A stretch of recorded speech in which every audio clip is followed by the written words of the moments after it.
నేను వారిని కూడా సిద్ధపాటు చేసి తీసుకురావాలని ప్రార్థన చేస్తూ, నైనా నీ పిల్లలు వచ్చినటువంటి వారిని బట్టి కృతజ్ఞతాస్తుతులు చెల్లిస్తూ, నైనా నీ పిల్లలు నీ పక్షాన నైనా మరి బోధించనైనటువంటి నేను మరి వారికి అర్థమయ్యే రీతిలో బోధించుటకును, నైనా నీ పిల్లలకు నైనా మరి వినగలిగిన చెవులు, గ్రహించగల మనసు దయచేసి ఈ గ్రామంలోని నైనా మళ్ళీ బైబుల్ విషయంలో మళ్ళీ ఎంతో జ్ఞానము కలిగినటువంటి వారిగా ఉంటున్నట్లు నీ పిల్లల్ని దీవించమని ప్రార్థన చేస్తూ, యేసు నామములో ఈ ప్రార్థన అడిగి వేడుకుంటున్నాను తండ్రి, ఆమేన్.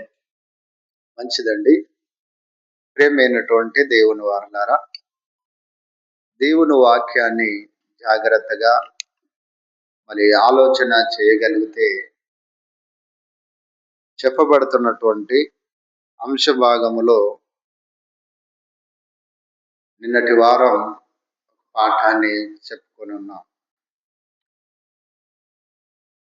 దేవుని రాజ్యభారమును భుజముల మీద మోస్తున్నటువంటి రాజు పుట్టుక అనేటటువంటి యొక్క అంశాన్ని బోధిస్తూ ఉండగా, మరి జాగ్రత్తగా వినాలని పాఠాన్ని చేస్తూ వస్తుందా? పెట్టు, దానికి కూడా పెట్టు. జాగ్రత్తగా మనం ఆలోచన చేస్తే ప్రియులరా, దేవుని యొక్క రాజ్య భారమును భుజాల మీద మోసేటటువంటి లేక మోస్తున్నటువంటి రాజులు ప్రపంచములో ఎవరు లేరని, ప్రతి రాజు కూడా మరి వారి యొక్క స్వలాభాల కొరకు, వారి యొక్క ధన సమృద్ధి కొరకై, వారి యొక్క బలాతిశయం కొరకే పనిచేస్తున్నారే కానీ దేవుని యొక్క రాజ్యభారము మోసేటటువంటి వారు మనకెవరు కనిపించరు ప్రియులారా. అందుకే దేవుని వాక్యములో మనం చూడగలిగితే ప్రియులారా, మొట్టమొదట దేవుడు న్యాయాధిపతుల కాలములోనే న్యాయాధిపతులను దేవుడు నియమించినప్పుడు ఒకనాడు ఆ న్యాయాధిపతులలో చివరి న్యాయాధిపతి అయినటువంటి సమూయేలు గారిని మరి ఒకనాడు ఉన్నటువంటి తన ప్రజలని చెప్పుకున్న ఇశ్రాయేలీలు వ్యతిరేకించటం, లేకపోతే నువ్వు వృద్ధుడయ్యావు గనక నువ్వు చచ్చిపోతే మాకు సరైనటువంటి న్యాయము తీర్చేటటువంటి సరైనటువంటి దేవుని యొక్క నడిపింపులో నడిపించేటటువంటి నాయకుడు ఉండకపోవచ్చు అని వ్యక్తపరిచి సమూయేలు గారిని మాకు రాజు కావాలని, ఆ రాజు మరి మాకు న్యాయం తీరుస్తాడని, ఆ రాజు మాకు నీతిని నేర్పిస్తాడని, మనము ఆ రాజు మా యుద్ధములను జరిగిస్తాడని, ఆ రాజే మమ్మలను సరిగా పాలిస్తాడని వారు అడిగినప్పుడు ఆ యొక్క రాజు గురించి దేవుడు ఏం చెప్పాడో సమూయేలు గారి ద్వారా మనం నిన్నటి వారము మీరు విన్నారు. అయితే అయినప్పటికీ కూడా ప్రజలు లోక మర్యాద చొప్పున మాకు రాజు కావాలని వారు పట్టుబట్టినప్పుడు, ఆ రాజు ఎట్టి వాడవుతాడో ఎలాంటి వాడవుతాడో అని చెప్పినప్పుడు కూడా వాళ్ళు లేదు మాకు రాజే కావాలి అన్నప్పుడు మొట్టమొదట మళ్ళీ ఆ యొక్క కూసు కుమారుడైనటువంటి సౌల్ని ఇశ్రాయేలీల మీద రాజుగా నియమించినట్టుగా మనం చూడగలుగుతున్నాం. ఈ యొక్క రాజు నియమింపబడిన తర్వాత ఈ రాజుకు సమూయేలు గారు ఒక గ్రంథాన్ని దేవుని యొక్క మాటల్ని రాసి ఆ యొక్క మాటల పద్ధతి ప్రకారంగా ఇశ్రాయేలీల మీద పాలించాలన్నటువంటి విధానాన్ని మనకు చెబుతున్నట్టుగా అర్థమవుతుంది. చూడండి, సమూయేలు గారు రాసినటువంటి మొదటి గ్రంథం 11వ అధ్యాయము. సమూయేలు గారు రాసినటువంటి మొదటి గ్రంథం 11వ అధ్యాయము 14 వచనాన్ని చూద్దాం ప్రియులారా. చదవాలి త్వరగా. సమూయేలు గారు రాసినటువంటి మొదటి గ్రంథము 11వ అధ్యాయము 14 వచనం. మనము గిల్గాలునకు వెళ్ళి రాజ్య పరిపాలన పద్ధతిని మరలా స్థాపించుకొందుము రండని చెప్పి సమూయేలు జనులను ఏం చేశాడంట? పిలిచాడంట. ఎందుకు పిలిచాడు? అప్పటికి మీరు అనుకున్నట్టు పైన ఇదంతా మనం చూడగలిగితే పైన వారనుకున్నట్టుగా రాజును నియమించి మీకు ఇంటివాడు రాజు కావాలని వారిని కోరినప్పుడు వారు కూసు కుమారుడైనటువంటి బెన్యామీను గోత్రానికి, యూదా గోత్రములో 12 గోత్రాలు అయితే ఆ 12 గోత్రాలలో బెన్యామీను గోత్రానికి చెందిన వాడిగా మళ్ళీ సౌలును కూసు. మళ్ళీ అప్పటికే ఈ 12 గోత్రాలలో చాలా ధనవంతుడు ఈ యొక్క కూసు అన్నటువంటి ఈ బెన్యామీను గోత్రానికి చెందిన ఇతడు చాలా భాగ్యవంతుడుగా మనకు బైబిల్లో కనిపిస్తాడు. అనగా ధనవంతుడు, భాగ్యవంతుడు అనగా ధనవంతుడు. ఈ ధనవంతుడుగా మళ్ళీ కూసు ఉన్నాడు గనక ఇతని కుమారుడు కూడా సౌలు మన 6 అడుగుల అజానుభావుడుగా ఉన్నాడు, మంచి సౌందర్యవంతుడుగా ఉన్నాడు, మళ్ళీ చాలా బలవంతుడుగా ఉన్నాడు. పర్సనాలిటీని చూసి ఇతన్ని ఎన్నుకున్నారు. ఎవరిని? సౌలును వారు ఎలా ఎన్నుకున్నారంటే పర్సనాలిటీ. తర్వాత వారి తండ్రి భాగ్యవంతుడు, ధనవంతుడు, ప్రజలకు ఏమైనా చేయగలిగినటువంటి సమర్థత గలవాడు అన్నట్లుగా ప్రియులరా వారు మరి మొట్టమొదట రాజును అడిగినప్పుడు రాజును ఎన్నుకొని తర్వాత సమూయేలు గారు అంటున్నారు ఈ మాటని. 14 వచనం మరొకసారి చదువుకుందాం. సమూయేలు గారు రాసినటువంటి మొదటి గ్రంథం 11వ అధ్యాయం 14 వచనం. మనము గిల్గాలునకు వెళ్ళి ఏ పద్ధతి అంట? రాజ్య పరిపాలన పద్ధతిని మరలా స్థాపించుకొందుము. పద్ధతి మారుస్తూ ఉన్నాడు. ఇక్కడ పద్ధతి మారుతుంది. రాజ్య పరిపాలన పద్ధతిని మనం మరలా స్థాపించుకొందుము రండని చెప్పి సమూయేలు జనులను పిలువగా. అంటే రాజ్య పరిపాలన పద్ధతిని రాజుకు కూడా తెలియదు. ఒక మాటలో చెప్పాలంటే రాజ్య పరిపాలన పద్ధతిని స్థాపించుకుందాం. ఒకనాడు న్యాయాధిపతులు రాజ్య పరిపాలన చేసే పద్ధతి ఉంది.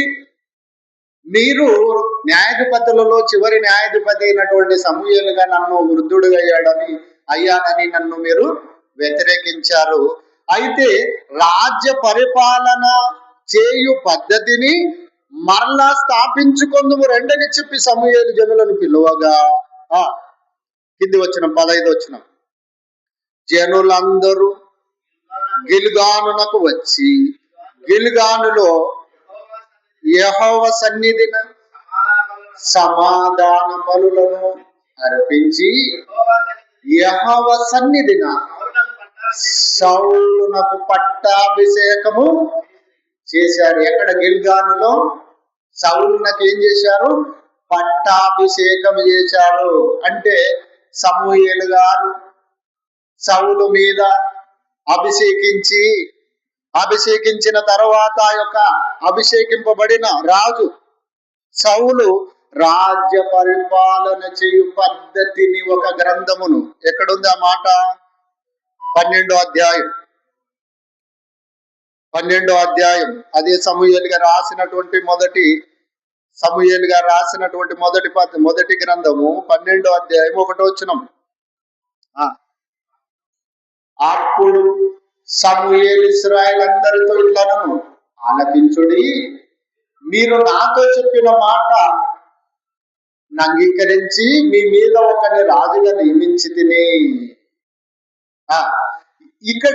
అక్కడనే అనుకుంటాం మనం. ఇక్కడ 11వ అధ్యాయం కింది భాగానికి వెళ్ళిపోతే అక్కడ పద్ధతిలో ఒక గ్రంథాన్ని రాసి అంటే రాజ్య పరిపాలన చేసేటటువంటి విధంగా ఒక గ్రంథాన్ని రాసి ఆ గ్రంథమును మరి పట్టాభిషేకం చేసిన తర్వాత సౌలునకు బోధించటం.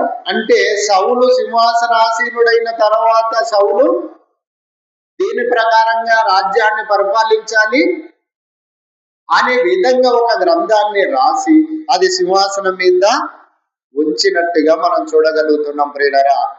అలా ఉంచి సౌలునకు ఒక గ్రంథాన్ని రాసి దేవుడు ఇచ్చినప్పటికీ కూడా సమూయేలు గారి ద్వారా ఎవరిని నువ్వు జాగ్రత్త చేయాలి, ఏ విషయంలో నువ్వు వ్యతిరేకించాలి, ఏ విషయంలో నువ్వు ప్రజలను జాగ్రత్తగా పాలించాలి, ఎవరిని నువ్వు మరవకూడదు, ఎవరి వైపు నువ్వు ప్రజల్ని మరి నడిపించాలి, ఎవరి ఎదుట నీకు రాజ్య పరిపాలన మరి నువ్వు చేయాలి, వీటన్నిటిని గురించి కూడా గ్రంథములో దేవుడు రాసి ప్రియులరా మరి సౌలునకు ఒక గ్రంథాన్ని, అంటే చట్టం, మన దృష్టిలో చట్టం అర్థమవుతుంది. ఇప్పుడు కూడా మెజారిటీగా ప్రజల మీద గెలిచినప్పటికీ కూడా మరి ఆ యొక్క ఎవరైతే ఎన్నిక చేయబడుతున్నటువంటి ఆ యొక్క ముఖ్యమంత్రులు వారు కావచ్చు, ప్రధానమంత్రి కావచ్చు, ప్రధానమంత్రి కావచ్చు, ముఖ్యమంత్రులు కావచ్చు,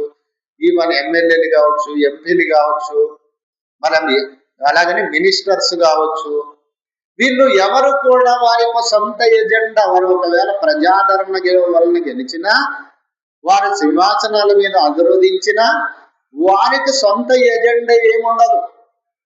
అర్థమవుతుందా మీకు? సొంత ఏజెండా ఏముండదు. నాకు ప్రజలు పట్టం కట్టారు గనక నా పార్టీ మీద ఏమున్నది లేరు కనుక సొంత ఎజెండా ఉంది అని, సొంత ఎజెండా ద్వారా సింహాసనాల మీద అధిరోధించిన తర్వాత కూడా సొంత ఎజెండా ఏముండదు ఎవరికి. అర్థమవుతుందా? ఇప్పుడు కూడా నాకు నచ్చినట్టుగా నేను పాలిస్తా, నాకు నచ్చినట్టుగా నేను ఏలుతా, నాకు నచ్చినట్టుగా ప్రజలకు సంక్షేమాలను ప్రకటించి నేను చెయ్యను అనుకుంటే కుదరదు. వాటన్నిటిని ప్రియులరా, వాటన్నిటిని ప్రజలకు ఏమైతే చేయాలో మరి ఆ వాటి మీద ప్రమాణం చేసినప్పుడు ప్రమాణ స్వీకారం అంటారు. దాన్ని ప్రమాణ స్వీకారం చేయించినప్పుడు దేని మీద ప్రమాణం చేయమంటారు? ఏమన్నా చెప్పాలి, దేని మీద ప్రమాణం చేయాలి తెలియదా మీకు? చెప్పాలా మీరు? దేని మీద దేని మీద? రాజ్యాంగం మీద. దేశ అత్యున్నతమైనటువంటి మళ్ళీ సుప్రీం ఎవరంటే రాజ్యాంగం. ప్రతివాడు కూడా దాని మీదనే ప్రమాణం చేయాలి, రాజ్యాంగం మీద ప్రమాణం చేయాలి. ఆ ప్రమాణం చేసిన తర్వాత ఏమంటాడు? కొన్ని మాటలు మనం వింటే జోక్స్ అనిపిస్తుంది. అంటే ప్రమాణం చేసిన వాటిని కూడా మర్చిపోయి పరమ నీచ నికృష్టులైన మనుషులు, రాగద్వేషాలు కానీ, పక్షపాతము కానీ, నేను ఇక నుంచి నేను నా పాలనలో నేను అలాంటి భేదాభిప్రాయాలు కానీ, రాగద్వేషములు కానీ నేను ఉంచుకొనను, చక్కగా రాజ్యాంగానికి అనుకూలంగా పరిపాలిస్తానంటాడు. కానీ సింహాసనాలు ఎక్కి అక్కడ ప్రమాణం చేసి వచ్చిన తర్వాత ఎవడు మనకు వ్యతిరేకం మొట్టమొదట గెలిచిన సింహాసనం ఎక్కినట్టు నుంచి దృష్టిలో ఉంచుకుంటాడు. వాడిని ఎలా అణిచివేయాలి, ఎలా కుట్ర చేయాలి, ఎలా నాశనం చేయాలి అనే విధంగా ప్రియులరా ఈనాడున్న రాజకీయ వ్యవస్థలు అనేటువంటి పని చేస్తున్నాయి. ఇది నిజం. నేను మీకు జస్ట్ మీకు అవగాహన కొరకు చెప్తున్నానేమో అనుకోద్దండి, కానీ ఇది దేవుడు చెప్పిన, ఈ రోజు మనం అనుభవపూర్వకంగా తెలుసుకోకముందే దేవుని గ్రంథంలో ఎప్పుడో చెప్పేశాడు. కొన్ని వేల సంవత్సరాల క్రితం ఈ విషయాలు చెప్పేశాడు దేవుడు. వాడు మరి ఆ యొక్క సింహాసనాల మీద అధిరోధించబడే ఏ ఒక్కడైనా సరే వాడు ప్రజల విషయంలో చాలా రెస్పాన్సిబిలిటీగా ఉండాలి, చాలా బాధ్యతగా ఉండాలి, ప్రజల మీద మరి నచ్చినట్టుగా ఉండకూడదు అన్నటువంటి విధానాన్ని మనకు దేవుడి వాక్యంలో కనిపిస్తుంది ప్రియులారా. అలా మరి మొట్టమొదటి వాడెవరు? సౌలు. ఈ సౌలు కూడా ఒక గ్రంథమును దేవుడు రాజ్య పరిపాలన విషయంలో సమూయేలు గారి ద్వారా ఒక గ్రంథాన్ని ప్రవేశపెట్టి ఆ గ్రంథ ప్రకారంగానే అతడు పాలన చేయాలి ఇశ్రాయేలీయుల మీద. దేవుడు ఏ గ్రంథాన్ని అయితే సమూయేలు గారి ద్వారా మరి సౌలునకు బోధించి రాయించి ఇచ్చాడో ఆ గ్రంథ ప్రకారంగానే సౌలు న్యాయము తీర్చాలి. ముఖ్యంగా ప్రియులారా, అమోరీలు లేకపోతే అమోరీలో ఉన్నటువంటి వాళ్ళని మీరు శపించకూడదు అని గ్రంథంలో ఉంది. ఎవరిని? మరి అమోరీలలో ఉన్నటువంటి వారిని మీరు శపించకూడదు. అందుకే వారి విషయంలో ఏం చేస్తాడో కానొక సందర్భంలో సౌలు, చదువుకుందాం, మాటను చదువుకుందాం, తీయండి ఒకసారి.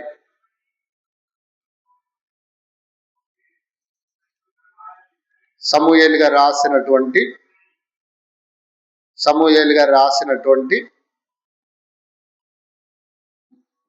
మొదటి గ్రంథము 8వ అధ్యాయము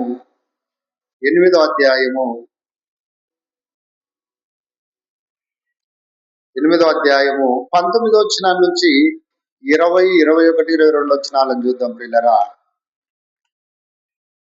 సమూయేలుగా రాసినటువంటి మొదటి గ్రంథం 8వ అధ్యాయము 19వ వచనం నుండి చదవాలి. అయినను జనులు సమూయేలు యొక్క మాట విని సమూయేలు గారి మాట చెవున పెట్టక, అలాగున కాదు, జనములు చేయి రీతిన మేమును చేయనట్లు మాకు రాజు కావాలను, మా రాజు మాకు న్యాయమును తీర్చును,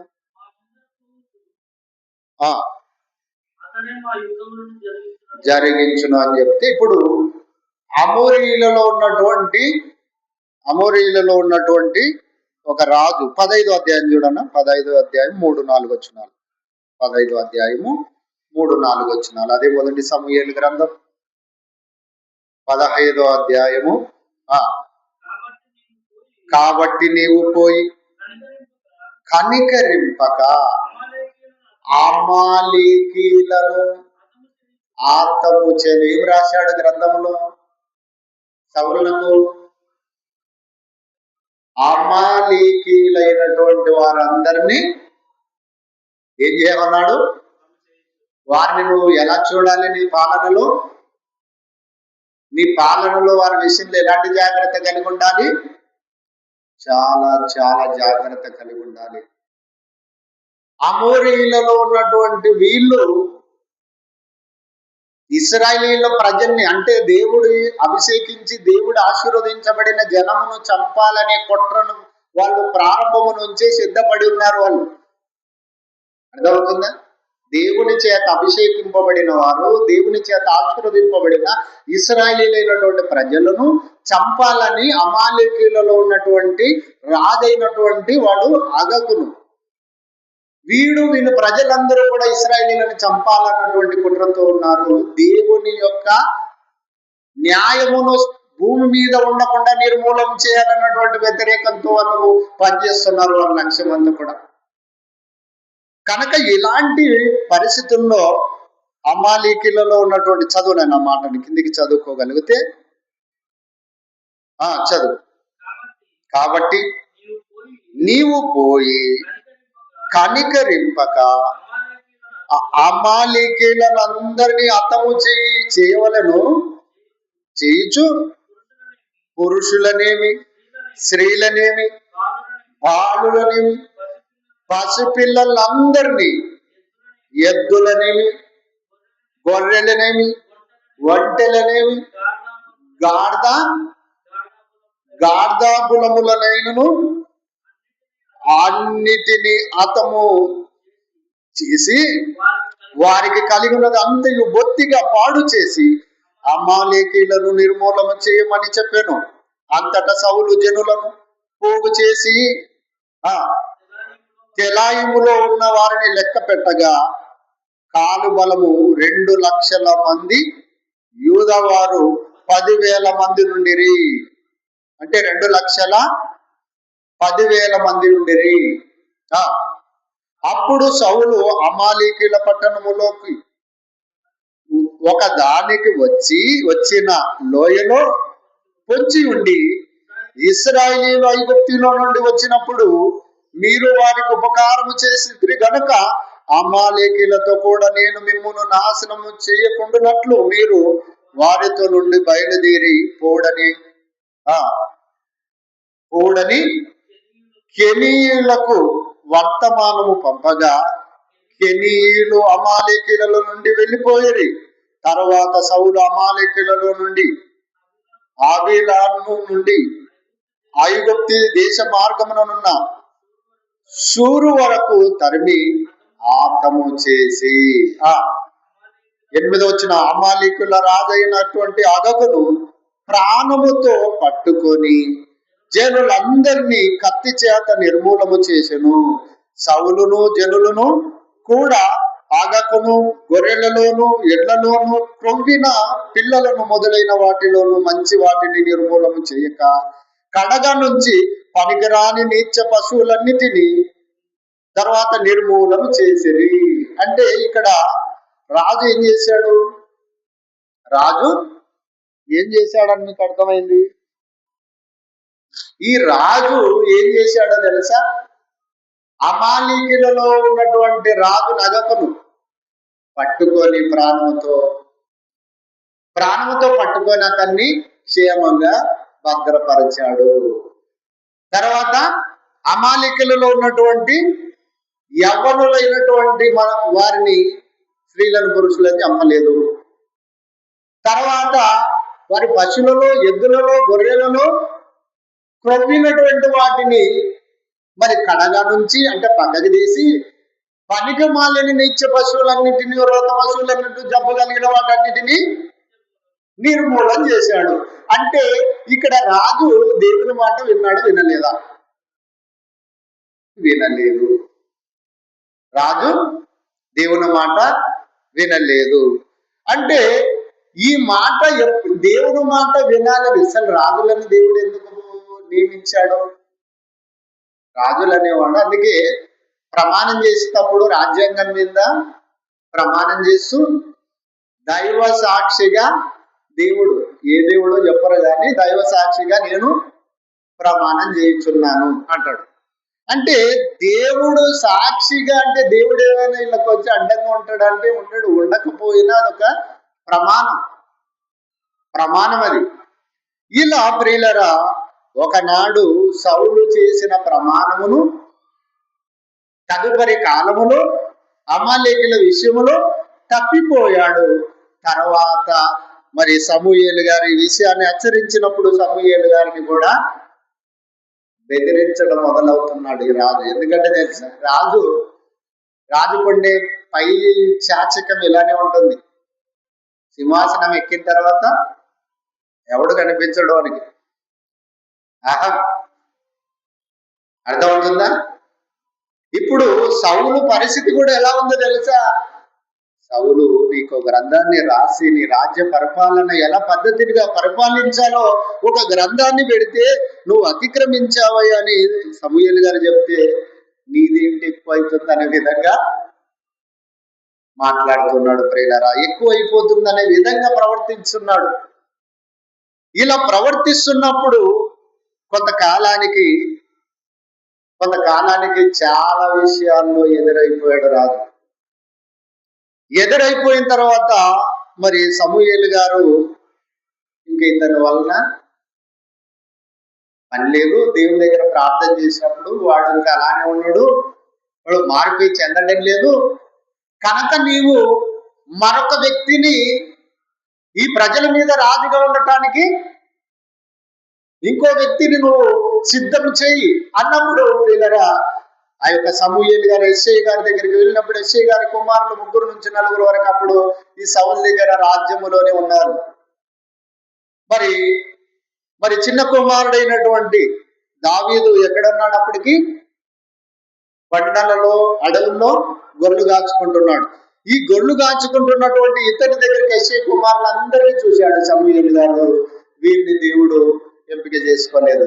మళ్ళీ ఎప్పుడైతే ఇంకా కుమారులు ఉన్నారంటే ఎక్కడో అడవిలో గొర్రెలు కాచుకుంటున్నాడు ఒకడు, వానికి ఏం తెలియదు, లోక జ్ఞానం తెలియదు, లోక నీతి తెలియదు, న్యాయం తెలియదు, ఏం తెలియదు, ఒక చదువు రానివాడని చెప్పొచ్చా మనం, ఒక ఒక మాటలు చెప్పాలంటే గొర్రెలు కాచుకునేవాడిని వాడు చదువు రాని వాడు అని కూడా చెప్పుకునొచ్చు.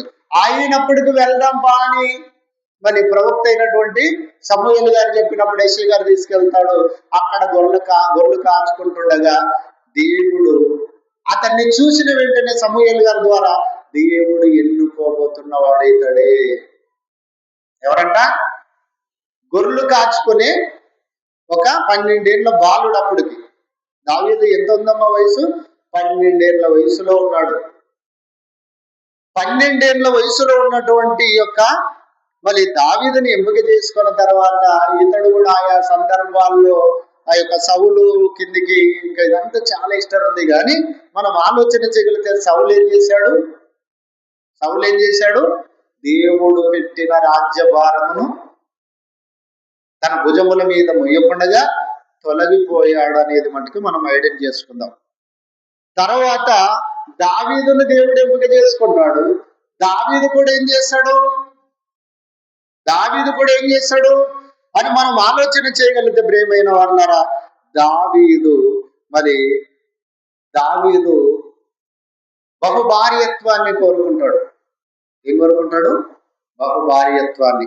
తర్వాత తనకు నమ్మకమైనటువంటి ఊరియా విషయములో యుద్ధ సైన్యాధిపతిగా తన యొక్క క్షేమాన్ని సంరక్షిస్తున్నటువంటి వాడి భార్యను కూడా మళ్ళీ అక్రమ సంబంధంగా ఉంచుకుంటాడే రాజు.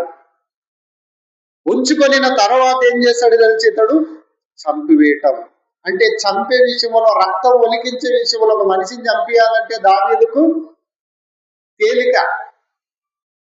అర్థమవుతుంది? దావీదు మనుషులను చంపించే విషయంలో బహు క్రూరమైన వాడు. ఒక మేక పిల్లను, కోడి పిల్లను, జంతువును చంపేంత ఈజీగా మనుషులను చంపేయించేవాడు. ఎలా చెప్పగలవు దీన్ని అంటే తన యొక్క మరి యుద్ధ సైన్యాధిపతుల్లో తనకి కవచంగా ఉన్నటువంటి ఊరియను చంపించిన విషయంలోనే అతని జ్ఞానం మనకు అర్థమవుతుంది. ఎంత కర్కశమైనటువంటి జ్ఞానమో, ఎంత భయంకరమైన కుట్రపూరితమైన జ్ఞానమో దావీదు. అలాంటి వాడిగా చంపేస్తాడు. రక్తాన్ని ఒలికించేవాడిగా దేవుడు మందిరాన్ని కట్టించే విషయంలో ఏం చెప్పాడు దావీదుతో? ఏం చెప్పాడమ్మా? నీవు నీ చేతులతో మందిరాన్ని కట్టకూడదు. ఎందుకు తెలుసా? నీ చేతులు రక్తముతో నిండి ఉన్నాయి. నువ్వు అనేక మందిని చంపించిన నర రాక్షస రూపంలో ఉన్నటువంటి రాజు అని చెప్పి అతన్ని రాజ్యములోనే దేవుడు భేదాభిప్రాయాలను సృష్టించడం, అతని యొక్క బహుభార్యత్వములో పిల్లలు, ఆ రాజ్యము కొరకు దావీదు బతికుండగానే దావీదుని చంపేయాలని చరిత్ర మనం చదివితే అర్థమవుతుంది. అందుకే చదవండి మీరు కూడా. దావీదు రాజ్య పాలన విషయంలో ఉన్నప్పటికే దావీదుని చంపేయాలని తిరుగుబాటు తన పిల్లలతోనే దేవుడు వ్యతిరేకించే కార్యక్రమాలు లేపడం, ఒక మాటలు చెప్పాలంటే దేవుడే లేపినాడు. ఇలా దావీదు పాలన అయిపోతుంది. దావీదు పాలన అయిపోయిన తర్వాత తన యొక్క గర్భవాసం నుండి పుట్టినటువంటి యోనాతాను ఉన్నాడు. తర్వాత మిగిలినటువంటి భార్యలకు పుట్టిన పిల్లలు ఉన్నారు. మళ్ళీ ఊరియా భార్యకు పుట్టినటువంటి కుమారుడైనటువంటి రెండో సంతానమే సొలొమోను. ఈ సొలొమోను నియమించినప్పుడు ఈ యొక్క సొలొమోను పాలన విషయంలోనే, నియమింపబడిన కాలములోనే ప్రజలకు అసంతృప్తి ఉంది, ఇశ్రాయేలీల ప్రజల్లో కొందరికి. తర్వాత ఈ యొక్క సొలొమోను నియమించడం, సొలొమోను గారు కూడా ఇతని జీవితంలో కూడా అన్ని స్త్రీలను పెళ్లి చేసుకోవడం, అన్ని ఆచారాలను చేయడం, విగ్రహాలను పూజించడం, విగ్రహారాధనను ప్రోత్సహించడం ఇశ్రాయేలీలను మనం చూడగలుగుతున్నాం. అయితే ఇదంతా కూడా నేను ఎందుకు చెబుతున్నానంటే, రాజ్య భారమును ఎవడు కూడా దేవుడు నియమించిన రాజ్య భారమును, రాజ్యం అంటే మీకు అర్థం కాదు. రాజ్యం అంటే ఏంటి? ప్రజలు. రాజ్యం అనగా ప్రజలు. సంఘము అనొచ్చు, ప్రజలు అనొచ్చు, సమూహము అనొచ్చు. కనుక ఈ యొక్క ప్రజలను గాలి కొదిలేశారు అని చెప్తున్నాను నేను. ప్రజలను గాలి కొదిలేసే వారిగా మారిపోయారు. మారిపోయినప్పుడు ఇలా 42 మంది రాజులు ఇశ్రాయేలీయుల మీద రాజులుగా నియమింపబడ్డారు కాలక్రమంలో. ఎంతమంది మీరు గూగుల్ కొట్టి చూస్తే మనకు రాజుల చరిత్ర చెప్తాడు. సుమారుగా 42 మంది రాజులు ఇశ్రాయేలీయులను పాలించిన వాళ్ళందరూ కూడా వారి యొక్క సొంత ఎజెండాలతోనే సరైనటువంటి దేవుని యొక్క రాజ్య భారమును భుజముల మీద మోయలేకపోయారు, పడవేశారు, తప్పిపోయారు. ఇలా వెళ్ళిపోయినప్పుడు యెషయా గ్రంథములో మరొక రాజును ప్రియులారా ఈ భూమి మీదకి దేవుడు శ్రేష్టమైన ఉన్నతమైన రాజును దేవుడు పంపాలనుకుంటున్నాడు. యెషయా గ్రంథము 9వ అధ్యాయం 6-7 వచనాలు చూద్దాం. యెషయా గ్రంథం, అందరూ బైబుల్ తీయాలన్నా, బైబుల్ తీసి చదువుకోవాలి. ఎందుకంటే బైబుల్ చూస్తేనే మీకు అర్థమవుతుంది. లేకపోతే నేను చెప్పే మాటలు మీరు ఊక విన్నా మీ హృదయంలో నాటబడిన సాతాను వచ్చి ఎత్తుకొని పోతుంది. అందుకే అక్కడ నోట్ చేసుకోవాలి, పెన్ను తీసుకోవాలి, నోట్ చేసుకోవాలి. అందుకే యెషయా గ్రంథము 9వ అధ్యాయము 6వ వచనంలో దేవుడు మరి ఒక రాజులందరూ కూడా పడిపోయారు. రాజులందరూ కూడా దేవుని యొక్క రాజ్య భారమును మోయలేక మధ్యలోనే పక్కకు పెట్టేసి పడవేసి వెళ్ళిపోయారు. వెళ్ళిపోయినప్పుడు దేవుడు ఒక కన్యక నుండి మరి ఈ యొక్క రాజును పుట్టింప చేయడం. ఇలా పుట్టింప చేయటానికి ముందుగా ఒక ప్రవచనం మనకు కనిపిస్తుంది. ఏలయనగా మనకు ఏమ్మా ఫ్లైట్ మోడ్లో పెట్టు. కనుక మనం ఆలోచన చేయగలుగుతూ ప్రేమైనటువంటి దేవుని వారలారా, యెషయా గ్రంథం 9వ అధ్యాయం 6వ వచనంలో ఏలయనగా మనకు శిశువు పుట్టెను, మనకు కుమారుడు అనుగ్రహింపబడెను, ఆయన భుజముల మీద రాజ్యభారం ఉండును. ఏముంటుందంటే ఆయన భుజముల మీద రాజ్యభారం ఉండును. ఇంకా ఈ పుట్టిన తర్వాతనే మాట యెషయా గారు కొన్ని సుమారుగా 700 సంవత్సరాలు సుమారుగా కాలక్రమంలో, యేసుక్రీస్తు వారు పుట్టక ముందు 700 సంవత్సరాలు సుమారుగా కాలములోనే మాట ప్రవచించాడు యెషయా గ్రంథంలో. ఏలైనగా మనకు శిశువు పుట్టెను అంటే 700 సంవత్సరాలకి ముందటినే పుట్టాడా, పుడతాడంటున్నాడు, పుట్టెను అని అన్నాడా? పుట్టాడు. దేవుడు పుట్టించుకున్నాడు. అప్పటికే ఎలా పుట్టించుకున్నాడు? ఒకడు అంటాడు, ఎలా పుట్టించుకున్నాడు? ఇంకా కన్యకనే గర్భం కాలేదు, ఇంకా ఆయన గర్భంలోనే మోయబడలేదు, ఇంకా ఆయన పుట్టలేదు. పుడతాడని చెప్పాలి కానీ పుట్టాడు అని చెప్పాడు కనుక బైబుల్లో ప్రింటింగ్ విషయంలో తప్పు జరిగింది ఇది అని చెప్తున్నారు కొంతమంది, అర్థం చేసుకోక. ఆల్రెడీ దేవుని దృష్టిలో పుట్టాడు, దేవుడి దగ్గర పుట్టాడు ఇతడు.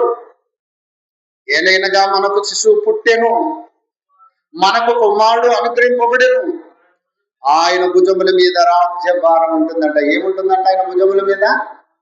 రాజ్యభారం. రాజ్యము అనగా ప్రజల గురించి ఆలోచించే నాదుడండి. ప్రపంచంలోనే ఎవరు ఆలోచన చేయనటువంటి విధంగా ప్రియులారా యేసుక్రీస్తు వారు ఆలోచన చేసే ఒక రాజుగా దేవుని యొక్క రాజ్య భారమును, ప్రజల యొక్క భారాన్ని తన భుజముల మీద వాళ్ళను బాగు చేసే భారాన్ని ఈయన భుజముల మీద మోస్తూ ప్రియులారా ఈ భూమి మీద ఒక రాజ్య పరిపాలనని చేస్తాడు. ఆయన వచ్చి భూమి మీద రాజ్య పరిపాలన చేస్తాడు. ఇప్పటికి పాట పాడుతున్నారు కొంతమంది, యేసు రాజుగా ఇంకా రాలేదు. ఇప్పుడు ఏమ్మా ఇంకా రాలేదు, ఇంకా 7 ఏళ్ల శ్రమలు అయిపోయిన తర్వాత 1000 ఏళ్ల పరిపాలన దేవుడు చేయడానికి అప్పుడు వస్తాడు రాజుగా. ఇంకా ఆయన రాజుగా రాలేదు అనుకుంటున్నారు పిచ్చి సన్నాసులు. ఇప్పటికీ కొంత మత శాఖల వారు ఏమనుకుంటున్నారు? ఇంకా రాజుగా రాలేదు అనుకుంటున్నారు. ప్రియులారా ఆయన రాజుగా పుట్టాడు. ఎలా చెప్పగలం? మత్తయి సువార్త తీయండి బైబుల్, మత్తయి సువార్త. ఎందుకంటే బైబుల్ తెలియక చాలా మంది క్రైస్తవ్యాన్ని తప్పుడు మార్గంలో నడిపించేటటువంటి వారిగా ఉన్నారు ప్రియులారా. మత్తయి సువార్త 2వ అధ్యాయములో అంటాడు, యూదుల రాజుగా పుట్టిన వాడు ఎక్కడ ఉన్నాడు, మేము ఆయనను పూజించటకు వచ్చి ఉన్నామని తూర్పు దేశపు జ్ఞానం వచ్చి హేరోదుని అడిగినప్పుడు అతడు మళ్ళీ యూదుల రాజుగా పుట్టినవాడు ఎక్కడ ఉన్నాడు, ఆయన భూమి మీద పుట్టాడు యూదుల రాజు. చెప్పారే లేదా జ్ఞానులు? ఏమన్నా బైబుల్ ఆన్సర్ టు బైబుల్లో ఉందా లేదా ఆయన రాజుగా పుట్టినట్టుగా? తీయలేరా? తీయండి. మత్తయి సువార్త 2వ అధ్యాయం వచ్చిన తొందరగా చూడాలి, చూసి చదవాలి.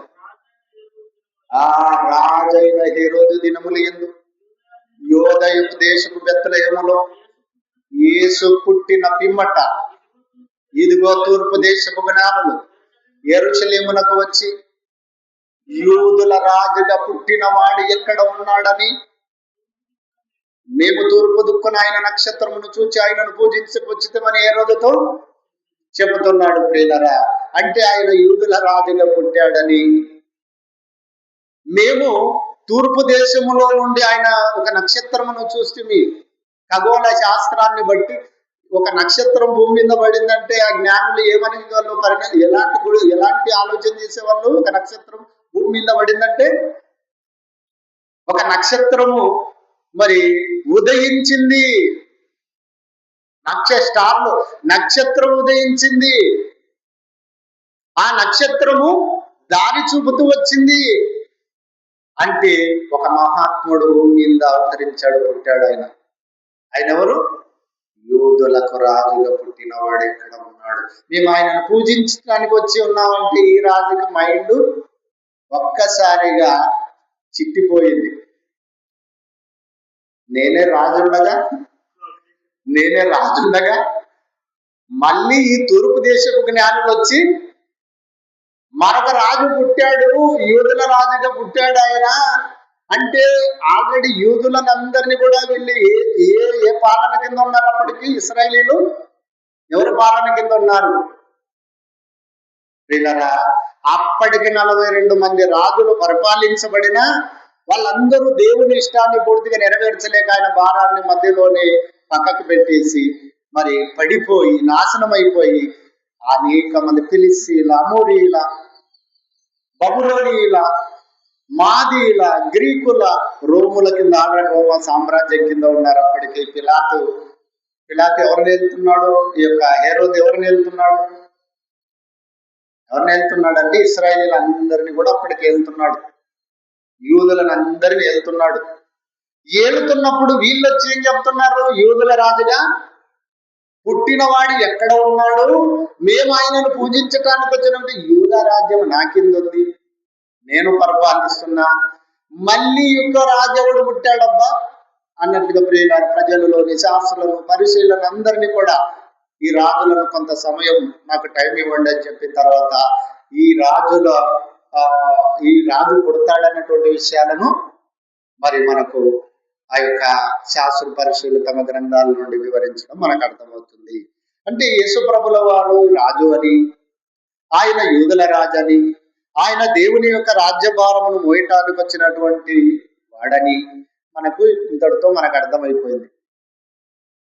ఇంకా రాలేదు అంటున్నాడంటే వానికి యుగ సంబంధమైన దేవత ఏం చేసింది? వానికి మననేత్రాలు గుడ్డితనము కలుగజేసింది అని మనం రాసుకోవాలి. ఎవడైతే యేసు ఇంకా రాజుగా వచ్చుచున్నాడు, భూలోకమంతా తెలుసుకుంటాడు, అప్పుడు వచ్చి అంతవరకు ఆయనకు భూలోకం గురించి తెలియదని ఎవడైనా పాట పాడినా, వాక్యం చెప్పినా, బోధన చేసినా వాడిని ఏమనాలి? మనము తప్పుడు బోధకుడు, ఈడు వాక్యమే రాదని మనం ఐడియా చేసుకోవాలి అలాంటి వాళ్ళ విషయం.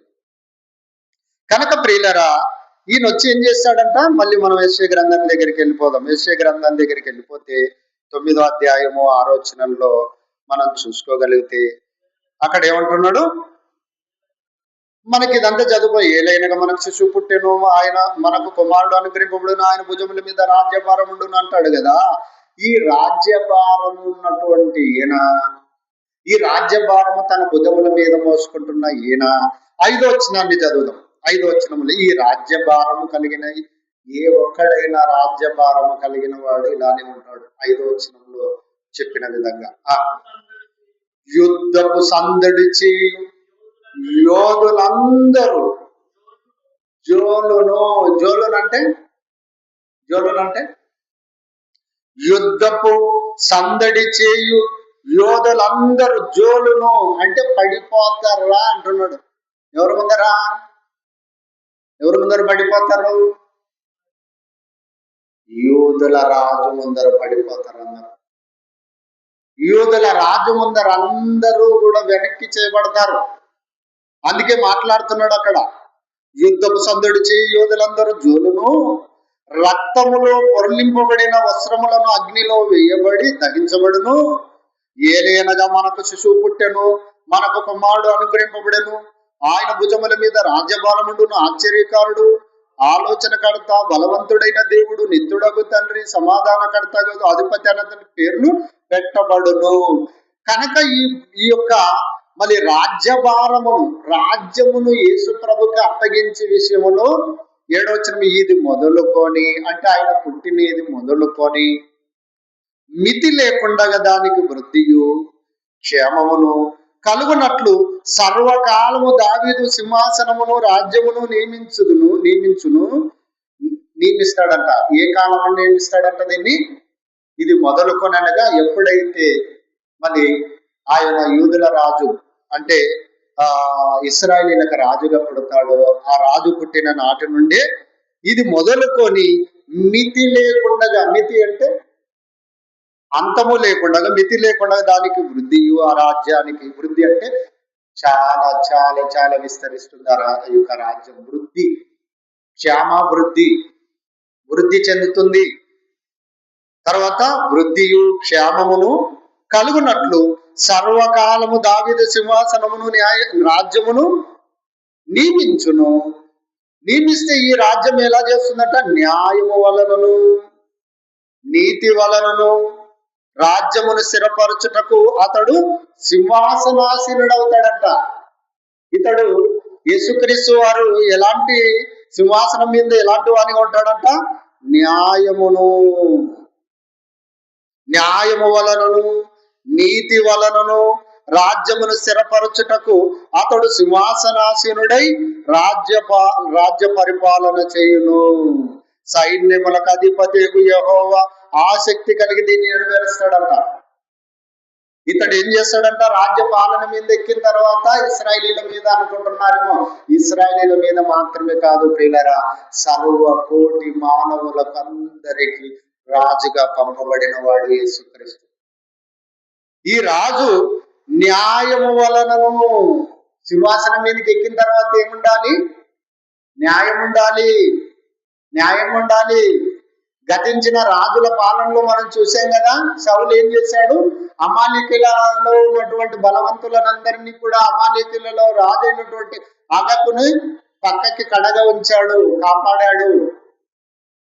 అంటే న్యాయము రోత పశువులకును, జబ్బు కలిగిన వారికి, బలహీనులకును న్యాయము విధించాడు గాని బలవంతులకు న్యాయము విధించలేదు. ఎవరు? సౌలు. అలాగనే దావీదు, సొలొమోను, ఇంకా మనం చూడగలిగితే 42 మంది రాజుల కాలంలో కూడా చరిత్రను మనం బైబిల్లో చూడగలిగితే వీళ్ళందరూ కూడా బలవంతులను పక్కకు పెట్టేశారు, బలవంతులను సంరక్షించుకున్నారు. వాడు ఎట్టివాడైనా, వాడు ఎలా పరిపాలించినా, ప్రజల్ని ఎలా తుడిచివేసినప్పుడు కూడా వారిని మళ్ళీ సరైనటువంటి న్యాయము, దేవుడు కోరుకున్న న్యాయమును వాళ్ళు పాలించలేదు. కనుక మరి న్యాయము వలనను, తర్వాత ఏమంటున్నాడు? నీతి వలనను రాజ్యమును స్థిరపరచుటకు అతడు సింహాసనం మీద అధిరోధించబడతాడు యేసుప్రభు. ఉదాహరణకి వ్యభిచారం చేత పట్టబడి, నేను మొన్న వారం చెప్పాను అనుకుంటున్నాను ఈ విషయం. వ్యభిచారం చేత పట్టబడిన స్త్రీని రాళ్లతో కొట్టి చంపేయడానికి అందరూ వచ్చి కొట్టి చంపేయాలనుకుంటున్నప్పుడు ఇప్పుడు యేసుప్రభుల దగ్గరికి వచ్చి అడుగుతున్నారు. యోహాను గారు రాసినటువంటి సువార్త 8వ అధ్యాయంలో ఉంటుంది ఆ యొక్క సందర్భం. యేసుప్రభు దగ్గరకు వచ్చి రాళ్ళు చేత పట్టుకొని ఆ స్త్రీని పరిగెత్తుకొని వచ్చి యేసుప్రభు దగ్గర కింద పడి మళ్ళీ నేలకు మోకరించి ఏడుస్తూ కుమిలిపోతూ బాధపడుతూ రోధిస్తూ ఏడుస్తూ ఉంటే వాళ్ళు యేసుప్రభుని చూసి నిలబడిపోయి, అయ్యా మోసే ధర్మశాస్త్రం ప్రకారంగా వ్యభిచారం చేత పట్టబడిన స్త్రీని పురుషుణ్ణి రాళ్లతో కొట్టి చంపమని ధర్మశాస్త్రంలో మోసే రాశాడు కనుక నీవు ఈ స్త్రీని రాళ్లతో మళ్ళీ వ్యభిచారం చేత చేపడుతున్నది పట్టబడింది, మేము రాళ్లతో కొట్టి చంపాలనుకుంటున్నాం, మళ్ళీ చంపాలన్నా వద్దా, రాళ్లతో కొట్టాలన్నా వద్దా అన్నప్పుడు ఆయన ఏమన్నాడు, నీలో పాపము లేనివాడు ముందుగా రాయండి అన్నాడు. అర్థమవుతుందా ప్రియులారా? ఈ మాటను ఆలోచన చేస్తే నరాలు కట్ అయిపోతాయి. ప్రపంచంలో ఉన్న రాజులకు సైతం తెలుసా, అంత గొప్ప మాట ఈ మాట. మీలో పాపము లేనివాడు మొట్టమొదట రాయేయండి, తర్వాత ఒకడు రాళ్లతో కొట్టి ఆమెను చంపేయండి అన్నాడు. అంటే ధర్మశాస్త్ర ప్రకారంగా న్యాయం మీకు కనిపిస్తుంది. న్యాయం ఆమె తరపున ఎవరు అడిగేవాళ్ళు లేరు. ఎవరు అడుగుతారు? ఆమె చెప్పిందా నాకు న్యాయం చేయ ప్రభు అని? చెప్పకపోయిన ప్రియులరా, దేవుడు ఎన్నుకొనబడిన రాజైన, దేవుడు ఏర్పరచుకొని రాజైన ఈ రాజు ఇలానే ఉంటాడు. ఇప్పుడు మనం కూడా రాజులమే తెలుసా, మనం కూడా రాజులమే. పేతురు రాసిన పత్రికలో 2వ అధ్యాయం ప్రకారంగా మనము చీకటిలో నుండి ఆశ్చర్యకరమైన తన వెలుగులోనికి మిమ్మల్ని పిలిచిన వారి గుణాతిశయములో ప్రచురించు నిమిత్తం మీరు ఏర్పరచబడిన వంశమును, రాజులైన యాజక సమూహమును. మీరు కూడా రాజులే, మీరు కూడా ఇలానే ప్రశ్నించాలి ఎవరినైనా సరే. అర్థమవుతుందా? ప్రపంచంలో మనం కూడా ఇలానే ప్రశ్నించాలి. కనుక ఎప్పుడైతే ఈ యొక్క ప్రశ్నను యేసుప్రభుల వారు వేశారో, వాళ్ళు ఏం చేశారన్నా, ఒకరి తర్వాత ఒకరు మళ్ళీ రాళ్ళని కింద పడవేసి వెళ్ళిపోయారు. అంటే ఈయన రాజ్యములో మనకి ఏం కనిపిస్తుంది? న్యాయం కనిపిస్తుంది. ఈయన రాజ్యములో నీతి కనిపిస్తుంది. న్యాయము, నీతి. తర్వాత ఏం కనిపిస్తుంది? ఈ రాజు ఎలా పుట్టాడు, ఎక్కడ పుట్టాడు, ఎవరి కుటుంబంలో పుట్టాడు? యూద కుటుంబంలోనే పుట్టాడు. యూద కుటుంబంలో పుట్టిన ఇప్పుడు కుటుంబాలుగా వేరైపోయినాయి. యూద కుటుంబంలో, దావీదు కుటుంబంలోనే ఆల్రెడీ అతనికి 300 మంది భార్యలు. వారి పిల్లలు యేసుప్రభు కాలానికి వచ్చే లోపల ఎంతమంది, ఎన్ని తరాలు అయింటాయి వాళ్ళు దావీదు తదనంతరం? ఒకసారి లెక్కేసుకోండి. చెప్పాల్సిన అవసరం లేదు, కానీ మీరు లెక్కేసుకోండి మీరు మైండ్లో. ఇప్పటికీ మరి యేసేపు మరియమ్మలు యూదా గోత్రానికి చెందిన వారైనప్పుడు కూడా వీళ్ళు ఎలాంటి కుటుంబం? వీరి కుటుంబం ఎలాంటిది? నిరుపేద కలిగిన కుటుంబం. అంటే దావీదు కుటుంబములో, దావీదు వంశములో ఉన్నప్పుడు కూడా వీరి కుటుంబం చాలా పేద కుటుంబం, చాలా దీనమైన కుటుంబం. వడ్లంగి పని చేసుకుంటున్నారంటే ఇంకా మీరు ఆలోచన చేయండి. అప్పటికి అర్థమవుతుందా? కుటుంబము కూడా రాజులు పాలించిన కుటుంబాలు ఎలా ఉంటాయి? ఆస్తులు కలిగి, మంచి మంచి కోటలు కలిగి, మంచి ధన సమృద్ధితో తులతూలుగుతూ ఈ భూమి మీద వర్ధిల్లుతుంటాయి రాజులు పరిపాలించిన కుటుంబాలు. ఒక చిన్న నియోజకవర్గాన్ని పాలించిన ఎమ్మెల్యేనే 300 నుంచి 500 కోట్లు, 1000 కోట్లు సంపాదించుకుంటే వాళ్ళ తరతరాలు తరగని ఆస్తులుగా కుప్పేసుకుంటున్నప్పుడు ప్రియులరా, యూదులను పరిపాలించిన రాజుల కాలంలో వారి యొక్క సంతానములు ఉన్న పిల్లలు ఎలా ఉంటారు? వాళ్ళ సంతానంలో ఉన్నవారు ధన సమృద్ధితో తులతొలుగుతుంటారు. అయితే ఈ యొక్క మరియమ్మ గారు యేసేపులో వీరి కుటుంబం ఎలాంటి కుటుంబం అంటే వడ్లంగి పని చేసుకుంటుందంట. అంటే పేద కుటుంబం. ఈ పేద కుటుంబంలో అసలు దేవుడు ఎందుకు ఇలా చేశాడు అనేది ఒకసారి అర్థం కాదు మనకి. అర్థమవుతుందా? చూడండి, లూకా రాసినటువంటి సువార్త, కొత్త నిబంధనలో లూకా సువార్త 2వ అధ్యాయము, లూకా సువార్త 2వ అధ్యాయము 5వ వచనాన్ని మనం చూడగలిగితే ప్రియులరా, 2వ అధ్యాయం 5వ వచనంలో ఈ యొక్క పేద కుటుంబములో ఉన్నటువంటి కన్యక గర్భములో ఎవరిని పుట్టింపజేస్తున్నాడు దేవుడు? ఎవరిని? రాజునండి, రాజుని. ఎలాంటి రాజుని? ఎలాంటి రాజుని? దేవుని యొక్క రాజ్య భారమును భుజముల మీద మోస్తున్నటువంటి మోయవలసిన రాజుని. న్యాయముగా పాలించే రాజు, నీతిగా పాలించే రాజు. ఇలాంటి రాజుని రాజవంశికుడుగా రాజ బ్యాక్గ్రౌండ్ తో వచ్చిన వాడే రాజు అవుతాడు. కానీ లోకములో ఇప్పుడు ఈ పేద కుటుంబంలో నుంచి వచ్చినటువంటి, ఈ వడ్లంగి కుటుంబంలో నుంచి వచ్చిన ఇతన్ని రాజుగా ఎవరైనా నమ్ముతారా? ఇంతకు రాజుగా ఇతడు ఎలా న్యాయములు చేయాలి, ఎలా నీతిగా పరిపాలించి, ఎలా న్యాయ పరిపాలన చేయాలో మనకు తర్వాత అర్థమవుతుంది. చూడండి, దేవుడు అందుకే ప్రియులారా, 5వ వచనం 2వ అధ్యాయం లోక సువార్త 2వ అధ్యాయం 5వ వచనం, గలిలయలోని బెత్లెహేము నజరేతు నుండి యూదయలోని బెత్లెహేము అనబడిన దావీదు ఊరికి వెళ్ళిరి. వారక్కడ ఉన్నప్పుడు ఆమె ప్రసవ దినములు నిండెను గనక తన తొలిచూలు కుమారుని కని పొత్తి గుడ్డలతో చుట్టి సత్రములో వారికి స్థలము లేనందున ఆయనను పశువుల తొట్టిలో పరుండబెట్టెను. అంటే వీళ్ళు ఎక్కడికి వెళ్ళారు? నజరేతు నుండి యూదయలోని బెత్లెహేము అనబడిన దావీదు ఊరికి వచ్చారు. దావీదు రాజ్య పట్టణం, దావీదు ఊరు అనగా దావీదు పరిపాలించబడిన పట్టణం ఏదది? బెత్లెహేము అనబడిన ప్రాంతం. వీరికి రాజధాని యెరూషలేము. ఈ బెత్లెహేములో దావీదు ఊరిలోకి వచ్చినప్పుడు కూడా వీళ్ళ పరిస్థితి ఎలా ఉంది? మరియమ్మ పరిస్థితి, యోసేపు పరిస్థితి. మా బంధువులు ఉన్నారని రాజకోటల్లోకి, మంచి మరి కోటల్లోకి వెళ్ళొచ్చు కదా. మనం సపోజ్ మనము మన బంధువులు ఉన్న ఊరిలోకి వెళ్ళినప్పుడు ఎవరిని ఆశ్రయిస్తాం? ఎవరిని ఆశ్రయిస్తామా? చెప్పాలి మీరు. మనకు బంధువులు ఉన్నారనుకో ఎవరైనా, మనం ఎక్కడైనా సుదీర్ఘ ప్రయాణంలో వెళ్ళిపోతున్నాం, మధ్యలో మనం ఇంకా గమ్యం చేరుకోని విధంగా ఉన్నాం, మధ్యలో మనము మళ్ళీ చీకటి అయిపోయినా ఆ రోజు ఖాళీ నడకన వెళ్ళేటటువంటి పరిస్థితి, లేకపోతే గాడిదల మీద, ఒంటెల మీద, గుర్రముల మీద వెళ్ళే కాలాలు. వీళ్ళు గాడిద మీద ఎక్కించుకొని వెళ్ళిపోయాడు అనుకుంటున్నాం, ఉదాహరణకు, కానీ రాయవలేదు. కానీ వాళ్ళు నడుస్తూ వెళ్ళారా, గాడిద మీద వెళ్ళిపోయారు మొత్తం మీద. ఎందుకు వెళ్ళిపోయారు? కైసర్ ఐగుస్తు వలన ఒక ఆజ్ఞ వచ్చింది సర్వలోకానికి. ఏ ఆజ్ఞది? ప్రజా సంఖ్య రాయించుకొని ఒక ఆజ్ఞ.